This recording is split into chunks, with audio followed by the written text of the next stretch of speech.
They used to call me by the book, said it with a smirk, like I was some kind of antique, a dusty relic still clinging to handshakes and hard hats while the world ran on shortcuts and spreadsheets. But there's something you learn when you've spent your whole life walking the line between safety and sorrow. The book exists for a reason, because bloodstains don't come out of concrete. And once you've seen a man fall, heard the thud, the silence, the screams, you stop caring what people call you. My name is Russell Kaine, 46 years old, 23 of those spent in the unforgiving world of steel, scaffolding, and schedules. I wasn't brilliant, I wasn't bold, but I was relentless. Every bolt tightened, every line marked, every harness double-checked, not because I was afraid of death, but because I respected life. They called me too careful, too meticulous, too slow. But let me tell you something. The man who watches every step may not move fast, but he always gets where he's going. And when the ground beneath your empire begins to crack, it won't be the flashy ones who know what to do. It'll be the quiet ones, the cautious ones, the ones who remember where the fault lines are buried. Driftline Construction brought me in 5 years ago, not because they believed in me, but because their incident report looked like a war journal. Too many near misses, too many injuries. They needed a fall guy if things got worse, and they chose the one who cared the most. At first, I thought I was making a difference. Fewer accidents, cleaner sites, crews that laughed more and limped less. But progress is slow, and the people in suits don't like slow. They like on time, even if it means unsafe. They like under budget, even if it means someone bleeds. And when the Lewis Creek project came in a $15 million monster with political eyes watching, they sent in Trent Holloway.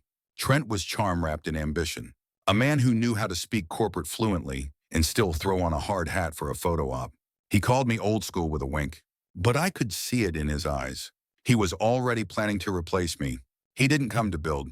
He came to win, to beat the schedule, to pocket the bonus, and to hell with whatever got crushed in the gears. The first time I really saw it, was a Wednesday morning. Fog still low, crew sipping coffee from battered thermoses, and 3 young laborers climbing scaffolding with no guardrails, no harnesses, 20 feet above solid rebar. I stopped everything, shut down the section, sent them for gear. And Trent, he arrived 30 minutes later, fuming. You can't pull guys off a pour like that. We're behind. They're unprotected, I said, calmly. Afrani 101. He waved it off. They'll be careful. Narsunasern. I stared at him, the way my father once stared at a man who forgot to check a weld, with that still, silent disappointment that burns hotter than any argument. Careful isn't a strategy. It's a gamble. And lives aren't chips.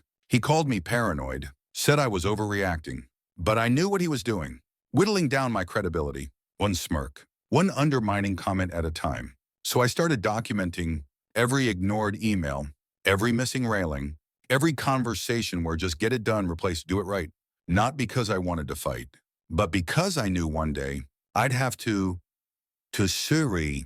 It all came to a head the day I refused to falsify a safety report. He handed me a clipboard, pre-filled, pre-signed with my name forged. Just a formality, he said. We need it for the client meeting. I didn't raise my voice.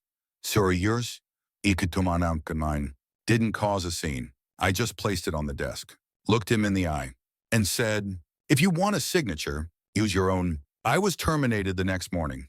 No explanation, no severance. Just a folded letter and a security escort. He thought that was the end of me. Thought I'd disappear like the others. But caution true. Caution isn't just about avoiding disaster. It's about preparing for it. And I was ready. I walked straight out of that site, got in my truck, and drove home.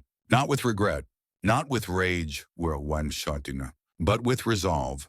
Because I'd already made the call. To OSHA, to the Department of Labor, to anyone who still gave a damn about the people holding this country's skeleton together, one beam at a time. I wasn't just reporting a site. I was revealing a system, one designed to look compliant, while hiding blood behind PowerPoint decks and legal disclaimers. And I wasn't alone. Derek Henson, Darina Almarin, former foreman out of Seattle, same story. Different state, same manager Trent Holloway, different victim. They broke him, fired, blacklisted or bankrupt. But he still had the files, the photos, the forged signatures. The truth was in our mind.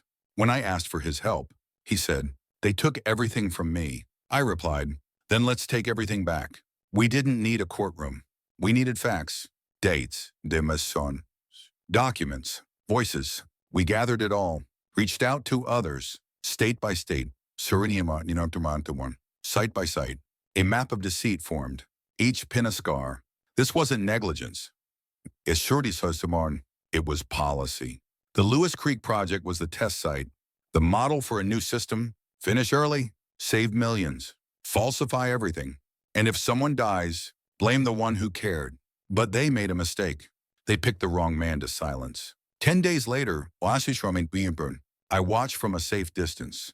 As federal agents stepped onto the job site, badges out, cameras rolling. They didn't need to say a word. The silence was enough. The crew stopped working. Trent stopped breathing. He knew. They shut it all down in under 30 minutes. Interviews. Inspections. Real ones. By sunset. News vans lined the block. Whistleblower uncovers systemic construction violations. Federal investigation launched into driftline leadership. And I watched it all from my front porch. Coffee in hand. Calm in my chest. Because this is what too careful can do. That night, I didn't sleep. Not because I was anxious, but because for the first time in years, I felt light. Like something heavy had been lifted off my shoulders. Not the burden of responsibility, but the weight of watching everything I stood for get slowly erased. Elaine, my wife, sat beside me on the couch, her hand wrapped around mine like she always did when I came home carrying too much. "You did the right thing." She whispered. I nodded. But I was still thinking about the men back on that site. Cuthbert, Keith, Louise, Sir, Bewan, Ecorn, Caleb. Good guys, real workers, family men. They weren't whistleblowers. They weren't rebels. They just wanted to go home with all 10 fingers and a steady paycheck.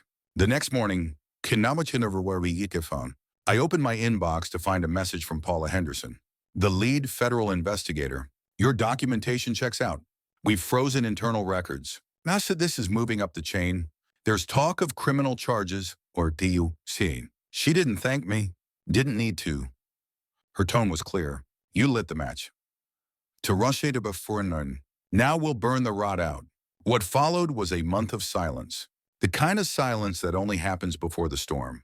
No press releases, no denials. Just Driftline quietly spiraling. Their stock dipped. Contractors pulled out. And then, finally, I kept my head down. Helped Paula's team where I could. Cross-referenced reports. Dates. Digital footprints. And in between, I started rebuilding.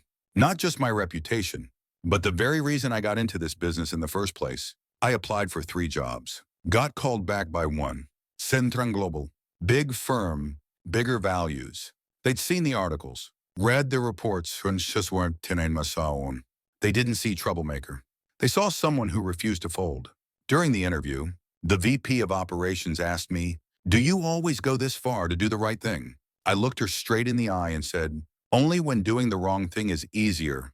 They hired me on the spot. National Safety Director. Full authority across every active site. It wasn't revenge. Not really. But it was something better. Redemption. 3 weeks into my new role, I flew out to one of Centran's southern builds, a high-rise going up in Atlanta. Met with the crew. Walked the site. Watched a young supervisor triple-check his rigging line. I smiled. That was my revenge. That tiny moment. That small, insignificant pause.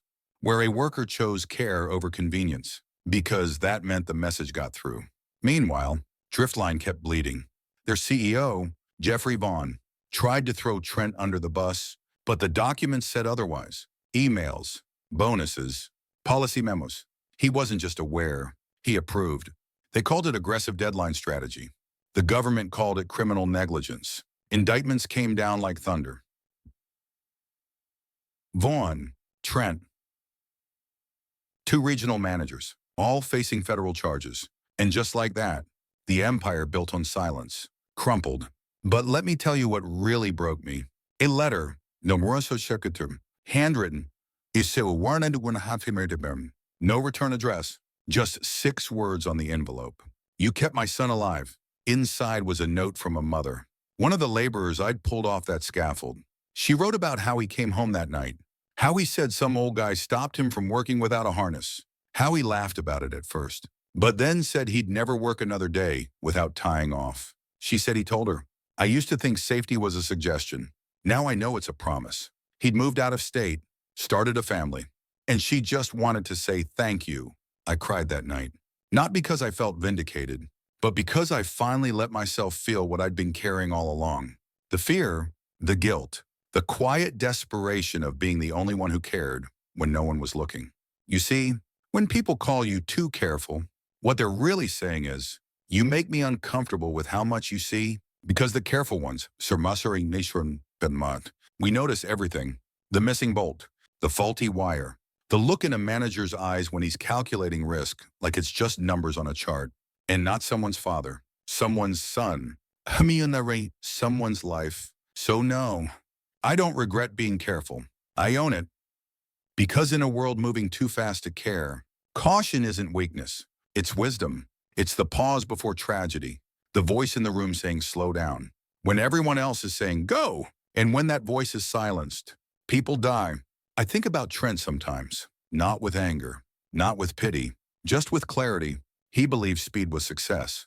That fear was weakness. That safety was a hindrance. But now, he's a footnote in a case study about how not to lead. And me, I'm still walking job sites, still checking bolts, still getting called old school by 20-somethings with clipboards. But now, they pause. Now, Wixter, they listen. Because they know this isn't about being right. It's about being responsible. You can take everything from a man, his title, his paycheck, his pride, but you cannot take his code. Mine was simple.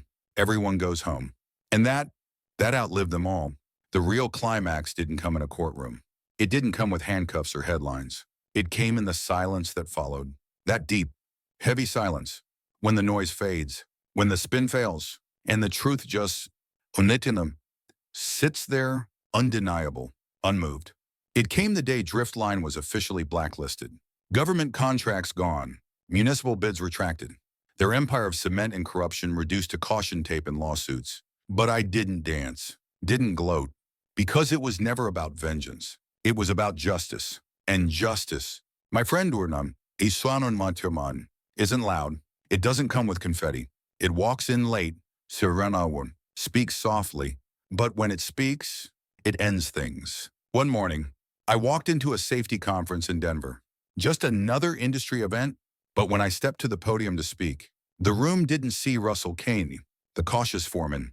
They saw the man who took down a corporation without raising his voice. I shared the story, not the headlines, not the fallout, but the beginning, the real beginning, of a man who watched his father fall and swore he'd never let another son watch theirs do the same. I spoke of caution not as fear, but as discipline, as devotion, as an act of love disguised as habit. And when I was done, they didn't clap like a crowd at a show. They stood quietly and nodded, because they understood, because maybe, finally, the world had space for the careful ones. Later that evening, I stepped outside into the dusk. A cool wind ran through the street, and I watched as a group of young apprentices left the venue, laughing, backpacks slung over shoulders, talking about harnesses, risk logs, procedures, or pinchern. They didn't sound bored. They sounded committed. I let out a breath I didn't know I'd been holding. It's funny how long we carry the weight of things that no longer chase us. But I carried it anyway because someone has to. And then one of them turned. He jogged over one. Maybe 23. Hard hat in hand. You're Kaine, right? He asked. I nodded. I read about what you did. About Lewis Creek. About Driftline. He looked nervous, like he wasn't sure what to say next. I just wanted to say, because of you. I speak up now, even when it's awkward, even when the foreman glares, Sarita working for European or Asrum, I still speak up. And that hit harder than any indictment ever could. Because here's the thing. The world doesn't need more rebels. It needs guardians, men and women who protect without applause, who lead without noise, who refuse to betray their values, even when it costs them everything. We live in a time that glorifies boldness, but not the quiet kind. Not the kind that gets up at 5 a.m. to check bolts. Not the kind that files reports no one reads. Not the kind that walks out of a job with nothing but his name intact. But those are the people who hold the world together. People like my father, people like Derek, people like me, and now, maybe, people like you. So if you've ever been mocked for being too careful, too slow, too precise, too committed, I have something to tell you. Don't you dare change. Because the world doesn't fall apart from explosions. It crumbles from neglected bolts, unspoken warnings, overlooked cracks. And it is you, the careful ones, who keep it standing. I know that now. I've seen it. I've lived it. They thought caution was weakness. They thought silence was surrender. They thought firing me would be the end of my voice. But they forgot. The careful man documents everything, remembers everything. And when he finally speaks, he doesn't shout. He builds something stronger, something true. I used to walk job sites with fear in my chest. Fear of what might happen if I spoke up again. Fear of losing another position, another paycheck, another piece of my dignity. But not anymore. Now, what do you ever for mentioned? I walk with purpose, with pride, with a voice that whispers to every worker. You matter. Your safety matters, and you are not alone. Because I was once called too careful, but it was that very caution, that relentless, stubborn, quiet integrity that exposed a crime, saved lives, and brought down a lie built on the backs of men like me. And if that's what being careful means, then I will carry that name like a badge. Until the day I die.